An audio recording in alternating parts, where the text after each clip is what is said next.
right, thanks and welcome back to the third section of our fifth annual fundraiser. This is our virtual edition, as I mentioned before. My name is Cormac O'Shea and I'm the board chair of Celtic Junction Arts Centre.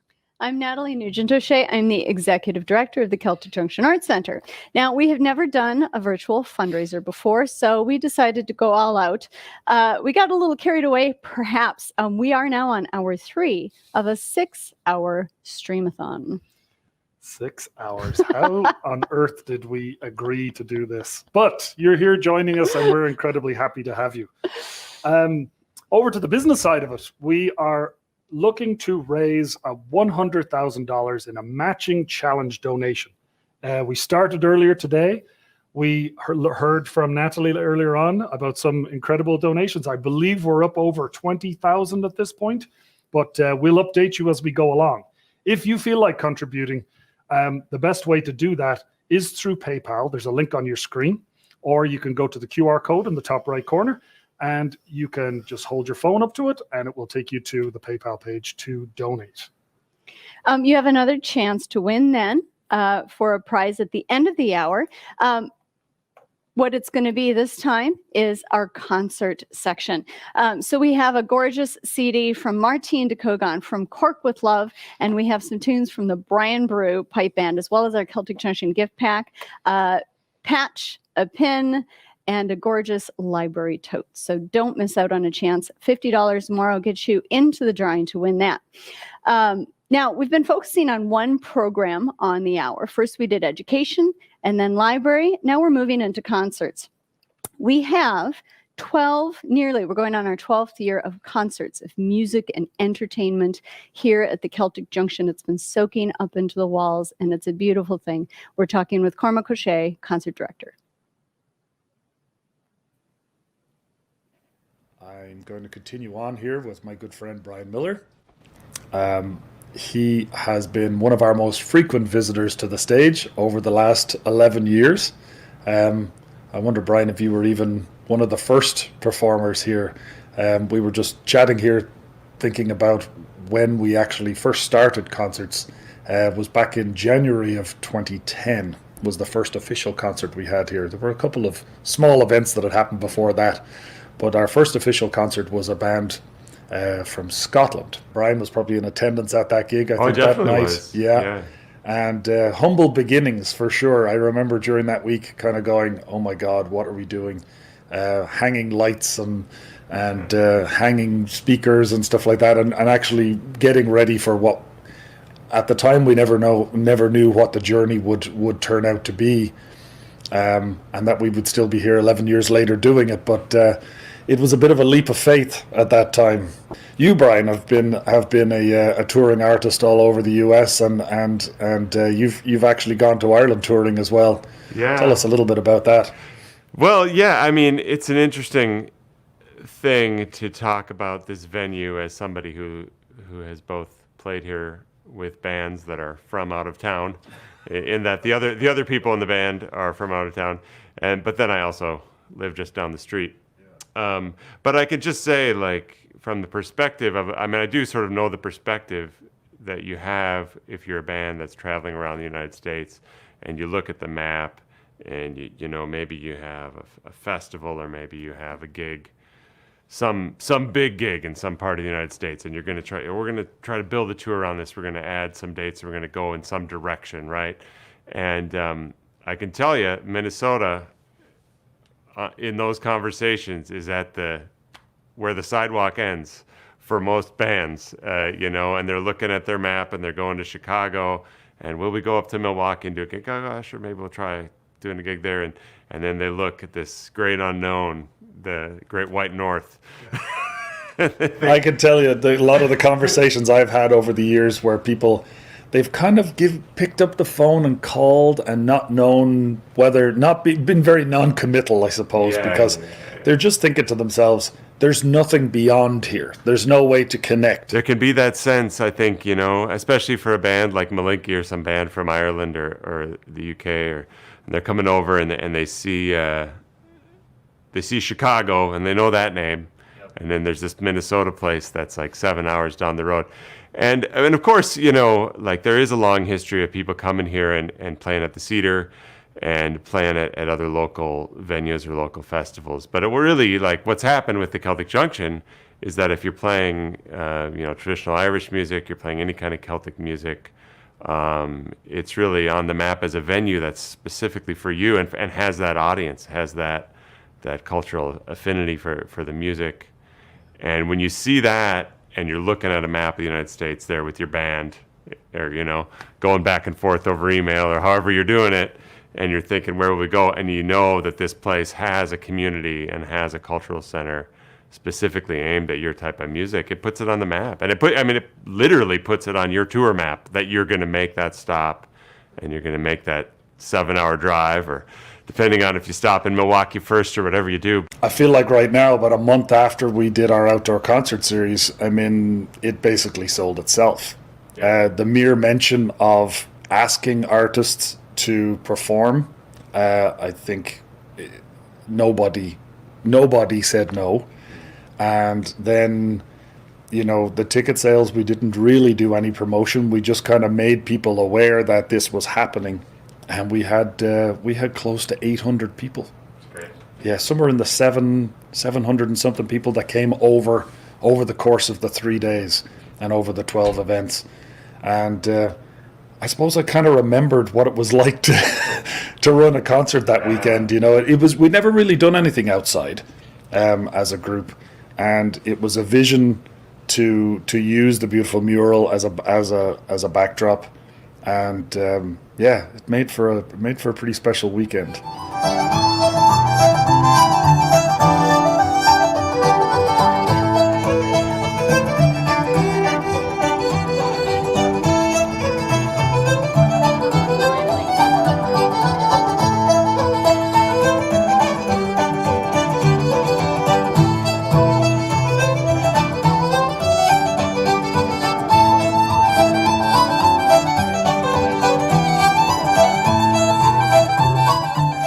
It's wonderful to have a facility that is dedicated to this form of music, and pretty much exclusively.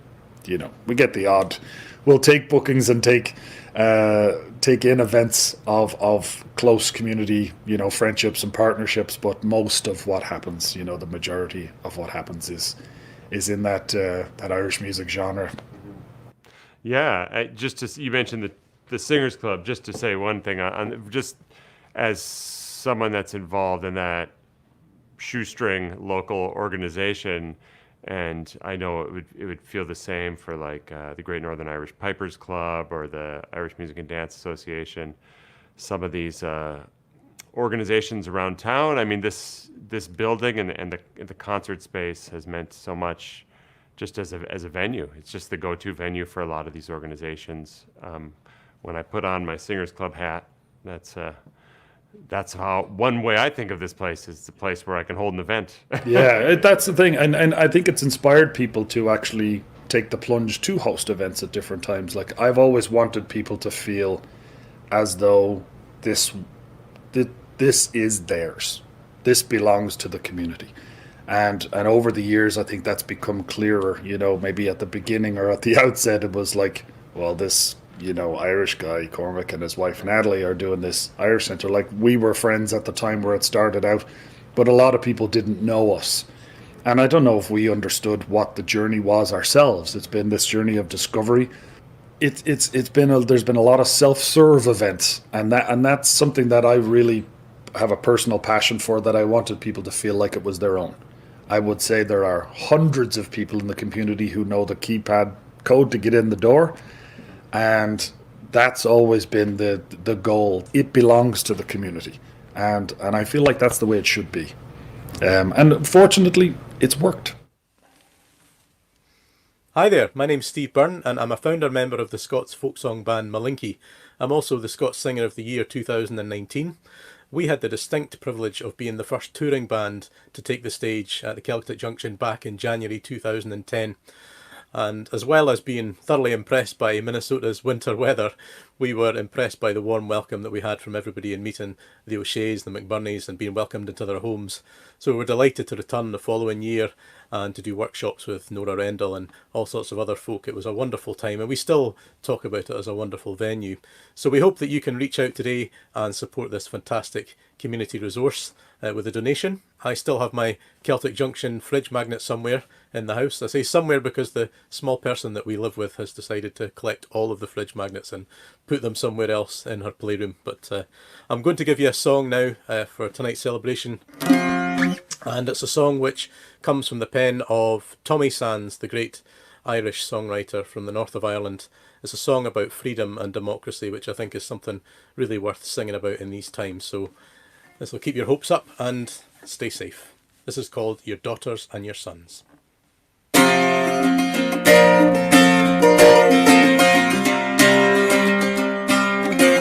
wouldn't hear your music and they pulled your paintings down. They wouldn't read your writing and they banned you from the town. They couldn't stop you dreaming and the victory you've won. You sow the seeds of freedom in your daughters and your sons. In your daughters and your sons. In your daughters and your sons. You sow the seeds of freedom in your daughters and your sons.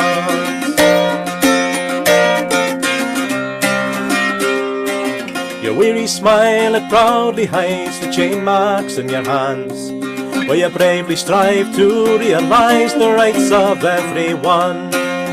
Though your body's bent and low, a victory you've won. You sow the seeds of justice in your daughters and your sons. In your daughters and your sons. In your daughters and your sons.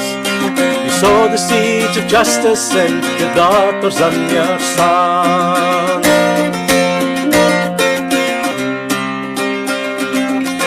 I don't know your religion, but one day I heard you pray for a world where everyone can work and children they can play. And though you never got your share of the fruits that you had won, sow the seeds of equality in your daughters and your sons.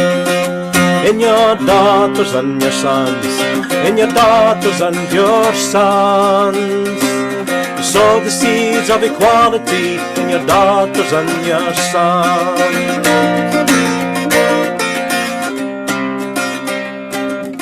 They taunted you in Belfast, they tortured you in Spain, and in that Warsaw ghetto where they tied you up in chains.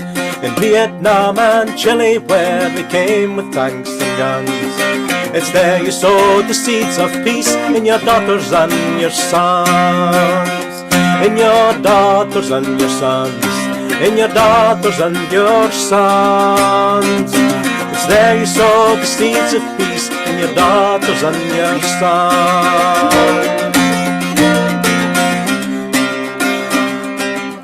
And now your music's playing, I read your writings on the wall. All the beautiful dreams that you painted can now be seen by one and all. And now you've got them thinking and the future's just begun.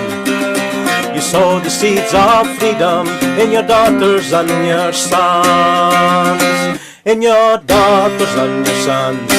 In your daughters and your sons. You sow the seeds of freedom in your daughters and your sons. In your daughters and your sons. In your daughters and your sons. I sow the seeds of freedom in your daughters and your sons.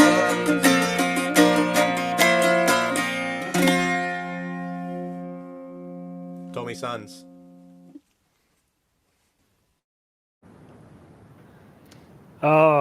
Thank you, Steve, for that lovely contribution to our fundraiser today.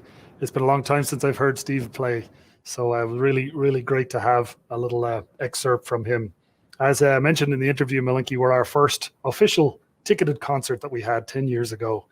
So with regard to tickets, they don't sell themselves, and the full cost of our tickets for our concerts, as I mentioned there, it really doesn't cover what it costs to run a concert. So that's why we're here today, so that we can, in 2021, hopefully bring you some more live concerts. Yeah, for sure. And we've done all this because of the generosity of the community. These concerts, 11 years, it's been here, and it's been here for you because of you. The money that comes in from donations really make it all possible. And we've done our best to make donating easy today. You're watching online, and if you're watching on Facebook or YouTube, there is a PayPal link, hopefully, over if you look at the chat or in the comments. There's also this lovely QR code up here somewhere, roughly. Trying to point at it. That's tough, hard to do. But if you're watching on one screen and you still have your smartphone in your other hand, if you're a double screener like I am sometimes, you put that up there and you read that QR code and it zips you right off to PayPal. But really, if you want to, you can send a check to our address here at Celtic Junction. Any way you can get the money to us, we'll take it. And today's going great. We've got a load of momentum after those first 2 hours. Keep the momentum going. Let's keep those donations coming in. And it's just, if you get above $50, you are entered to win a prize. But we'll take any amount. We'll take more than 50. Definitely more than 50.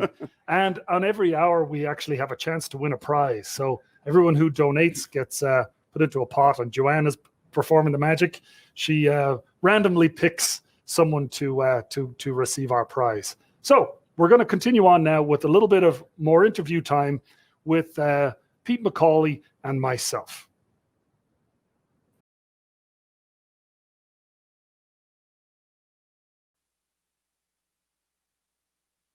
You know, one of the things I was thinking about maybe is hearing you tell me a little bit about your vision for concerts at the Celtic Junction moving forward, you know, maybe in a post-COVID, post-pandemic. The temporary pause, you could say, in concerts has been an interesting time to reflect on what the journey has been, the last decade, almost exactly a decade. I said January 2010 was our first ticketed concert we ran. And March 8th, 2020 was the last one. The last one up until last month's outdoor concert series. And I suppose last month really reminded me of, for me personally, it's almost like a drug. It's like you feel this great sense of, I feel a great sense of pride when I see people show up to a show. I fell into this through my own personal interest in Irish music, my own personal journey of playing it too, and of growing up in it. My parents were I think out of all three of us kids, they poured a lot of energy and resources into me and Irish music, because I was interested from a very young age. Both my siblings played, but sort of let it go in their teen years, and then it stuck and stayed with me, and they brought me to all kinds of events and concerts, and they enabled a lot of things for me. As we look forward to the future, I just don't know what the landscape holds. Like, I'm a little concerned that the pandemic will have, I suppose it is interrupted the momentum and the constants. You know, a lot of bands would just be, they spend March in America, or they spend, you know, they always would have at least once a year, maybe once every 2 years, they would plan to tour the United States in some way, or Canada as well. And as we look forward to the future, I really hope that there are artists that we're able to avail of, and we're able to book. Our first decade we've been so incredibly fortunate. Most of our bookings have come from people contacting us, and not necessarily from me going after or seeking them, unless I've known or seen that, okay, well, they're going to be in Chicago, or they're going to be in St. Louis, or they're going to be some state around, and I think, okay, well, let's try and see if we can convince them to come up to the Great White North.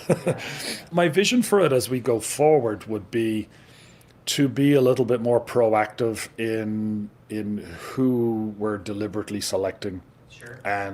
and to try to reach out to a specific type of music. And I think that there's a lot of creative ways that we as a community can enhance the stuff that's already happened and that pattern moving forward, but also, enhancing it with creating more online events, creating more events that then are attended online, that kind of stuff. Yeah, indeed. Like we together have produced a couple of online concerts, and we're planning to do more this winter. We've invested in a little bit of technology to be able to do that, and to be able to do it in a safe way as well. To be able to do it distanced and to be able to allow the artists to feel safe. We're looking at doing a concert series over the winter where artists could invite friends and family to be a human audience for them. So there will be a little bit of human interaction in a safe way, but the majority of the audience would consume the concert online in the safety and the comfort of their own home. And there's a lot of interesting stuff that I was thinking about too, from like the community perspective. This venue is a super high quality concert venue, and I think a lot of people in the community, there's a lot of people in our local Irish support community, whether you're Irish or not, but support the Irish arts, know of this venue and they know how high quality it is. But there's a larger community that I don't think know just how incredible a concert venue this is. I think it rivals the Cedar Cultural Center absolutely in the kind of sound quality and the lighting and the stage. It's not as big, but that's kind of nice, especially for local artists, because, speaking as a local artist myself, being able to put on a concert here, and even if you only bring in 100 people, it feels really rich. It feels packed. It feels like a real concert event. And you don't have venues like that elsewhere in the cities. They start at about 300 seats and up, and they get kind of expensive. If you want to book something on an independent basis and have an event or a concert, it can be really expensive, and then you have to worry about insurance, and there's all kinds of stuff that make it hard for small independent artists to have these kind of events. But the Celtic Junction is a perfect place for that.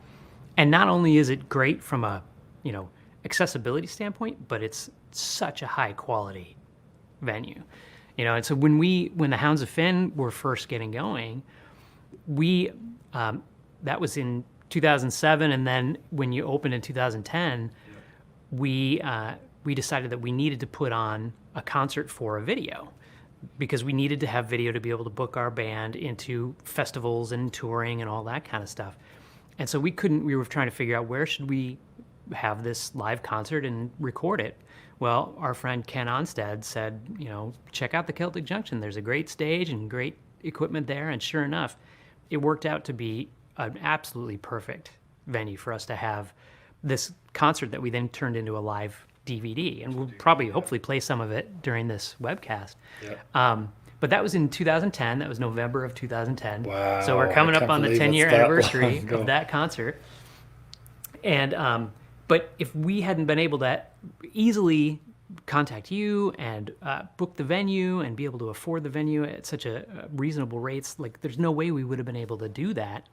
And that, from the Hounds of Finn standpoint, creating that video then got us into all kinds of festivals around the country and really helped our band to grow the brand. And so that was invaluable to us. And I think that there are more local artists on that level that could take advantage of this resource to be able to bolster their image and to, work up their popularity. And so I think that's something that would be helpful to start getting the word out. And hopefully as we raise some money through the fundraiser to really bolster that image, we can start letting people know that this is a great place to come and host a concert and shoot your videos. And maybe it's music videos, and like the music video we shot a couple years ago. I mean, that worked out great. Yeah. The value that adds to the community is just tremendous. I'm also involved with the Hamlin Midway Coalition, and they put on the holiday pop-up every year. Yeah. And those kind of events, it's so valuable for local organizations to be able to have a place where they can go, have a relatively small event, but without a whole lot of headache about how are we going to get access to the space? How are we going to fit everybody in there? How are we going to worry about this, that, the other thing? And my goal all along has been to be flexible with people. You know, the rental fees of the space were really just designed to keep the space. That's literally it. And there's no profit motive involved in them. The whole idea was to, you know, community events operate on shoestring budgets, and cultural events of all kinds. Sometimes they don't have any budget. Yeah. Sometimes people just say, we're going to book it. We hope we get people in the door, and then we'll give you a share of the proceeds of the door. I mean, that's how the majority of the concerts have operated. We haven't had the budget resources, either in the early days of just operating the concerts, you know, myself, to now where we actually have, you know, more board involvement, and there are more people who are supporting the concept. So one thing that's really cool is that couple years ago, the Celtic Junction Arts Center won an award. You want to tell us a little bit about that? Yeah, the Irish Central hosted a vote for the Best Irish American Cultural Center and Festival Award, I believe it was, and through some crazy fortune and the voting public, Celtic Junction Arts Center and the Owen Kieran Library won the award, and that was in 2 years ago, 2018. 2018, yeah. Yeah, once that award, I suppose, was out there or was possible to vote for, our community supported us, and the community voted for us, and we were very, very lucky. And it's been a great honor, and it's been a lovely recognition from Irish Central themselves and from the community that we were of value to them. Well, congratulations on that, and hopefully there'll be more of those in the future. Yeah, I can only hope. It's not our motivation to do it, but it's lovely when someone says, well done. It sure is. It sure is, yeah.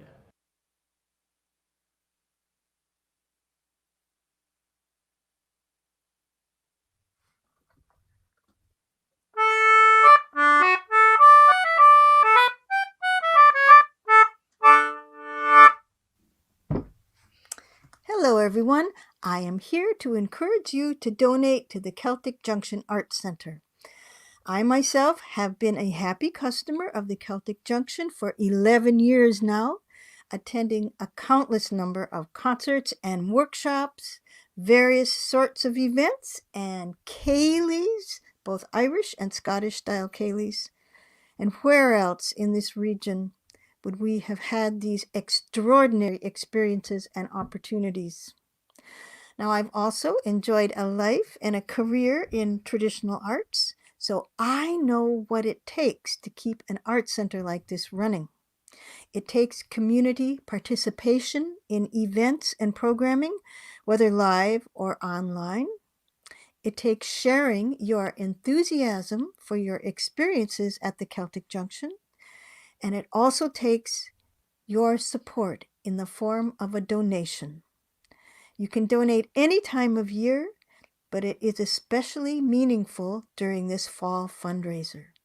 So I'm telling you, now is the time.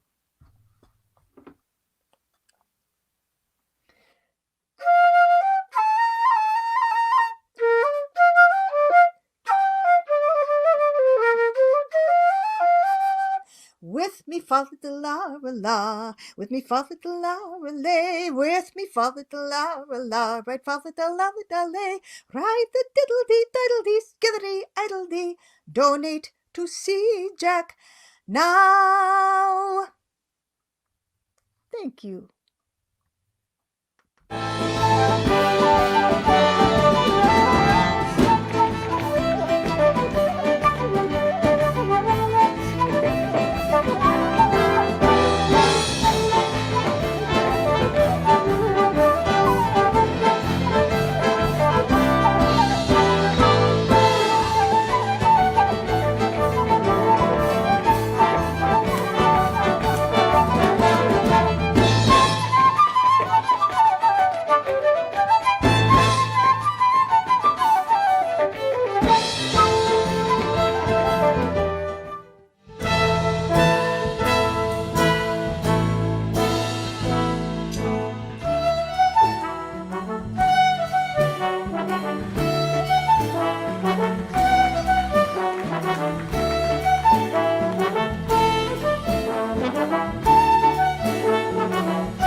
huase chelle macht du ein Kabin kuan. Jur wagt der huase chelle macht du ein Kabin kuan.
Hi folks, Todd Minton here. As a player, a musician who's worked in Irish music and other traditional music all my life, I can't tell you what a blessing it is to have a place like CJAC, where you can bring crazy, new, loud, fast ideas or straight up, straight down the line traditional ideas. Performing, getting together with other musicians, sessions, instruction. You can learn about how dance and music intersect. You can just show up at CJAC and read up on whatever it is you're interested in the Owen McKiernan Library. It's a wonderful place. Central location. Everybody in town can show up. All are welcome. It's wonderful to have a place to play, a place to congregate, a place to learn. Celtic Junction Arts Center. Absolutely love it.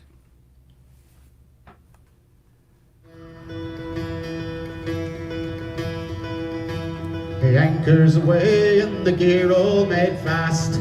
Oh, you royal! And them boys give a cheer when the harbour is past, and we're bound for Royal Grand. It's away, now away.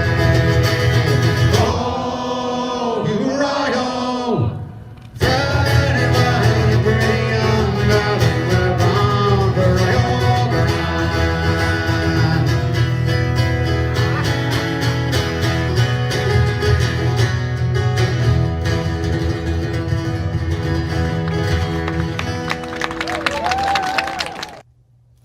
Hello, Celtic Junction fundraiser, and my name's Neil Gunn, and a message from the woods.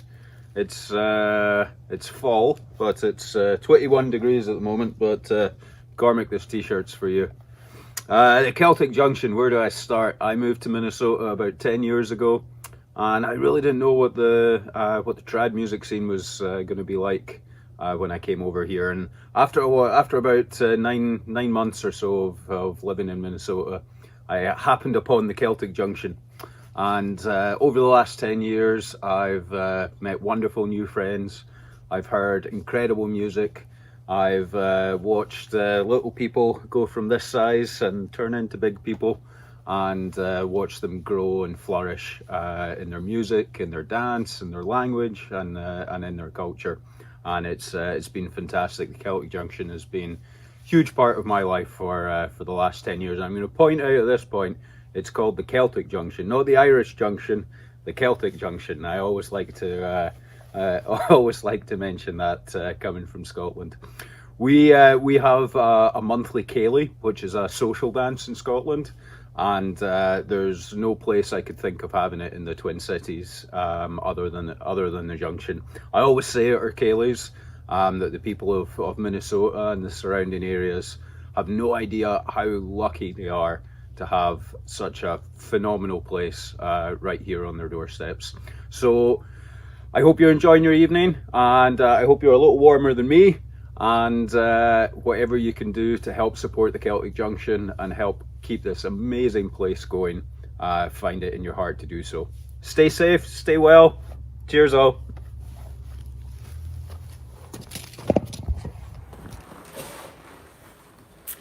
In my role as the Centre for Irish Music's Artistic Director of 10 years, I can attest to how valuable the concert series at the Celtic Junction has been for our students. It's not everywhere that you have somebody like Cormac who's connected to the music community in Ireland and in other places, and who's able to bring artists in.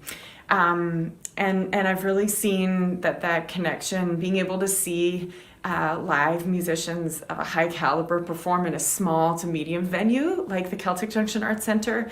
It's so valuable for our students, and we've had hundreds and hundreds of students over the years, and we come to the concerts and we can meet and listen to live music together, and it's really valuable for our students who are learning Irish music at the Centre for Irish Music. So I would really encourage you to support this fundraiser and to support the concert series at the Celtic Junction Arts Centre. All right. Thank you to all those incredible messages there from our friends, from Laura, who's our board member, our whole group of Brass Lassie. You got to see a clip of Todd Minton there in our outdoor concert series last month. And then from Neil off in the North Woods in his accordion shirt. Go Accordions. And then finally from Nora, our director of Centre for Irish Music, and Brian's dear wife. I know her. Yeah. I do know her. Yes, indeed. Yeah, thanks, Nora. That was great. Nora rushed over here to make that the other day. She told me she moved her desk in a flurry and nearly put her back out. So it's a lot of work went into putting these videos together today. We're here all afternoon and into the evening, and we're just doing the whole thing to try to encourage you to contribute, to donate money to the Celtic Junction Arts Centre. If you're watching on Facebook or YouTube, there should be, let's see if I can do it better this time, over there, right by Cormac's beautiful head. The other side. There's a QR code, and if you hold your phone up to that on your computer screen, it'll direct you to the PayPal. Otherwise, you just type in the address paypal.me/paypal.me/Celtic Junction. Oh man, woo, that's a lot to remember. But if you go in the chat or the comments in Facebook or YouTube, you should be able to just click away at that link. You can send an old-fashioned check to our old-fashioned address. We even have a mailbox. We're that incredible here. And if you are on our website, there's a donate button. Don't be confused. There's a menu up there above my head. And at the end of the menu, it says donate. That's the donate button. If you give more than $50, you're entered to win a special prize. Yes, we'll be announcing that special prize at the end of the hour, and we've another one for the next hour and for our final more live show later on. Not that we're not live right now. We are live. So we're going to go back to a little more content here from Pete and myself sitting down talking about the about concerts over the years. You got to see a little piece of video of him and the Hounds of Finn earlier on. I can't believe that was 10 years ago. So back over to Pete and myself. Production value is very important to me, and it's something that I was very fortunate to have a dad that was really into photography, into sound, into lighting, into anything he could turn his hand to, just out of his own personal interest and involvement in events in his life, and mostly through Irish dancing as well. Production value of what would go into those events. And I kind of got that bug, and I think he laughs at me now. He's like, wow, you've taken this a lot further than you go, way beyond what I was ever involved in. But I think that's one of the keys to the success. There's a technical part that you have to have. You have to have an interest in producing things, and then you need to have a budget to be able to do it. And that's I suppose where fundraisers like this are so important, because we have aspirations, and we have equipment that we bought 10 years ago that's kind of maybe needs a little help, or the medium of concerts and of entertainment is always shifting. As you said, in 2010 when you shot the Hounds of Finn video, that was kind of the beginning of where video was absolutely needed. I mean, if you were going to try and promote yourself as an artist or as a band, you really needed some video. And now it's more important than ever. But now it's like it's the norm more so now, and the expectations of quality and of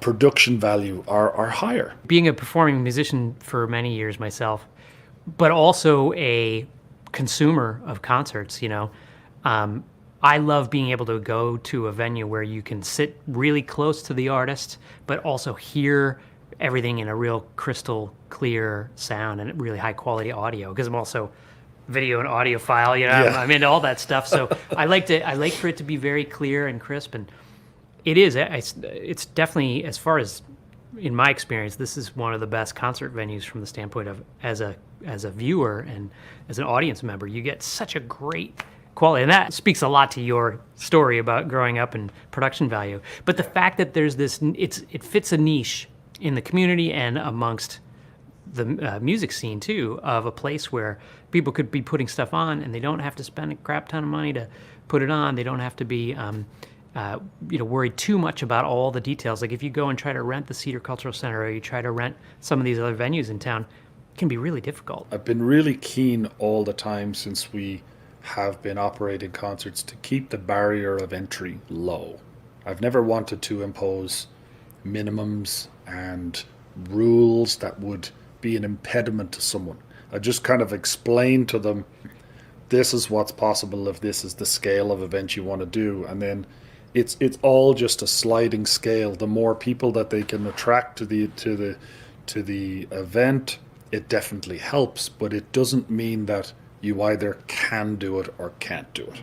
And that's never been part of my interest, and that's the way I hope to go forward. It takes a lot of trust, it takes patience, and it just takes a lot of volunteer energy, and it takes resources. It takes resources and finance from our community to help support what it is. As I said earlier, the concerts don't generate any money. In fact, they cost money to run, but they are one of the principal ways in which people interact with this whole space, with the whole cultural center. And they're one of the main incentives for me to do all of the other parts of the work. When the roof is leaking, or when the parking lot is full of someone's left their mattress in the parking lot, and you think, well, it all feels worth it to me when the lights go down and an artist comes on stage and plays. That's the real motivator for me. There aren't a lot of other venues in town that are programming Irish and Celtic cultural stuff in general. I mean, there certainly are some things, like you said, some of the larger acts come through, play at the Cedar Cultural Center, sometimes, some house concerts and whatnot. But I mean, one of the things that's really important about this venue is that it does celebrate that artistic culture that we have among, Celtic peoples, But it's also great because it's very open to all kinds of heritages and all kinds of different arts groups and art, musicians and whatnot. So it's a great way to both celebrate our Irish and Celtic heritage, but it's also very inclusive. And I think that's one thing that matters a lot to me as a member of the neighborhood, is just that it's very open and inclusive of all kinds of people. And I love that about this place. Yeah, that's a very intentional part of the whole vision for the center itself.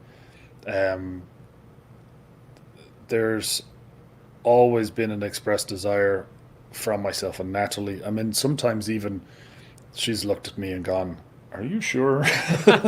and I'm like, "Yeah, this will be fine. They're good people." And one of the other, I suppose, little side notes has been that lots of our local, like really local people in the neighborhood have rented it for, birthday parties and quinceaneras, and I think that it works for them because, again, it's a relationship of trust. It's the price of rental is low, and usually meet them in the day, and they come in and they say yes, and they're so focused on what their family event is. Usually they're family-based events, and they they love the fact that we're not looking for an event insurance policy, and we're not, trying to have them be contracted or anything like that. It's just it's a trust-based thing. Sometimes it's not worked out great, but that's okay. A mirror gets broken, or a football goes flying or something like that, and you work those things out. But that's what a community center is supposed to be. If we're not relevant to the people who live a block away from the building, then we're not really serving the area that we reside in. So it's a very exciting neighborhood where the building is located, and it has really been revived and is continuing to revive through the Hamlin Midway Coalition and the Creative Enterprise Zone. I see a lot of the industrial buildings around are part of this Midway Mile. Have you seen that as well? They're branding a lot of the buildings in the area, so it really is an exciting time to be in the Midway. And at the time where we first moved in here, I guess we didn't really know. There was a lot of empty buildings. Menards is the landmark down the road, but we've kind of put this place on the map to a certain extent, and I really feel like we've brought a lot of people to the neighborhood, and I hope that growth continues over time. Yeah, the flexibility of the space is really a key attribute. You're talking about the different family events and whatnot that happens here, but also we've had like film fundraising events here, and book signings and all kinds Poetry of readings. Yeah, really flexible, and the space is so flexible it can be modulated. Is that the right word? I think people are incredible with their own little vision when they come in and they go, yeah, I see that being there, and that's going to be there, and we try never to say no. If it's like, if you want to move walls, we need to have a conversation. But outside of that, if it's we try to keep it, yes, you want to set up that in that room, okay, well, that's great. And luckily the building's a little bit of a maze, so luckily a lot of the spaces connect to each other, so there's good flow. There's good flow around, and it enables a lot. It's actually worked out to be really suitable. Yeah. You never would have started out with a pencil and paper and landed with this design. Well, the fact, too, that it is a conglomeration of organizations here as well. The fact that you have all of these really great organizations that are tied together thematically, the Irish Fair, the Center for Irish Music, the O'Shea Irish Dance, all of that, these are all organizations that might otherwise have a difficult time finding a place to have an office, or might, not be generating enough revenue to pay rent and that. But together, everybody's stronger, and it makes for a stronger community, and the center itself is really a key part of that. So yeah, and a lot of the other community organizations, they kind of consider this to be their home, even though they're maybe not a tenant or a regular user. But when they do their events, they have tended now over the years to, they're pretty much always here, and that's I suppose a testament to their trust in it, and the fact that it's able to fit their needs. The things are here, the production stuff they need. Just down to one of the most frequent questions is, do you have chairs and tables? Do you charge for chairs and tables? I'm like, God, no. I have been a big fan of the Arts Center and the different organizations in here for many years, and I know that you are proud of it, but I just think it's absolutely something that for you and Natalie to be proud of, and the community is proud of you for having done all this great work. So I'll just say thank you from the standpoint of, a neighbor and friend. So it's been awesome. Oh, I appreciate that, Ken. And I definitely think that if you can reach in there and give a donation, and no matter how small, I think it's really going to help move this whole organization forward in a really positive and excellent way. So. Yeah, we have some great plans that are formulating at the moment to both internal modifications to the space indoors, and then external additions that we do plan. We have a plan for the next kind of 5 to 7 years, and there's a lot of ambition, really, to be able to respond to what has been asked of us in the community.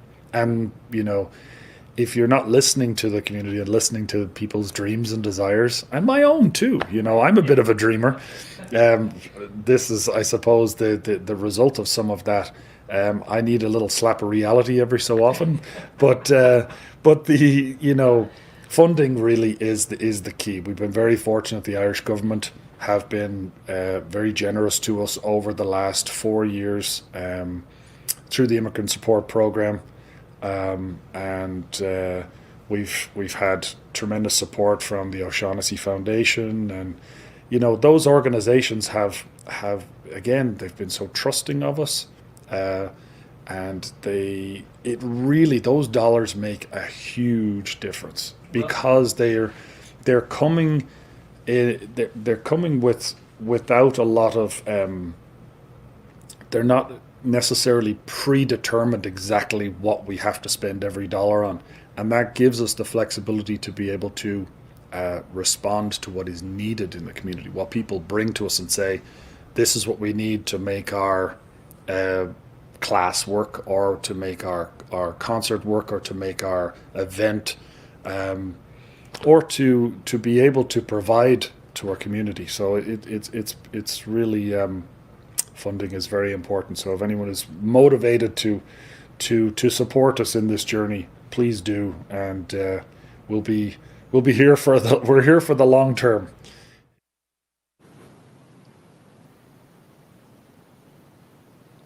Thank you so much, Cormac, Pete, and Brian. I really enjoyed that. It's interesting to reflect on the concerts and on the over 11 years and all of these moments that maybe we sometimes took for granted. And in the situation we're in now, of course, we're taking nothing for granted. The fact that we can even be here and do what we're doing today and be sharing this to you, we won't take that for granted either. We're so excited to share about our programming. And right now, when we can't raise our voices together, singing, I think, is one of the biggest things we can't do right now. At least we can raise the glass, or we can rise to a challenge. We have a big challenge coming up. Yes, we are in the throes of our $100,000 challenge. Oh God, watching that footage there from the concerts just lets me know how much I miss it. I mentioned in the interviews there, we did an outdoor concert series back in September, and it was just a thrill. And I realized how much this is a part of my life and how much I miss it. It really is. When you can feel the music, you're not just hearing it over a screen, and you're living it, you're soaking it up with your skin. It's really completely different. So thank you for supporting us. Thank you for supporting the concert program. Now you can still donate, Cormac. You can. The best ways to donate, I think we've tried this a couple of times. Yes, it's on this side of me. So there is Vanna, a QR White. code. Eat your I got heart it out. first time. QR code that will take you right to our PayPal account. If you want to make a donation, you can use your phone to do that, or you can just go to PayPal me /Celtic Junction, or you could send an old-fashioned check, or any which way that you would like to do it. We also have the special prize coming up here at 5 p.m. We actually are going to announce our end of the hour winner, and you get a patch, a pin, this beautiful Celtic Junction Arts Center library tote, and today you get 2 fantastic pieces of tech. We get From Cork with Love from Martine de Kogan, and the recording of the Brian Brew Pipe Band. And our winner is Elizabeth Bakken. Congratulations. Now, if it wasn't you, stick around. You have 4 more chances to go. And at the end of our period at 8 o'clock, I'll slide this over, you will have a chance to win a $300 gift certificate to Cara Pubs, or a dinner for 10. It's about equivalent to that. We just got some news here. We're announcing a big donation. Tim and Kim Scanlon have just pledged $10,000. They were inspired by the library program. Now they're already steadfast supporters. It's humbling. We're really feeling the love here. Thank you, Tim and Kim Scanlon. Both of you so much. Now next is our most ephemeral and mysterious program yet. Our Outreach program is like the dark matter of the universe. It's everything the other programs are not. Stick around to find more with me, your executive director, but first, here's some very special stories from our community.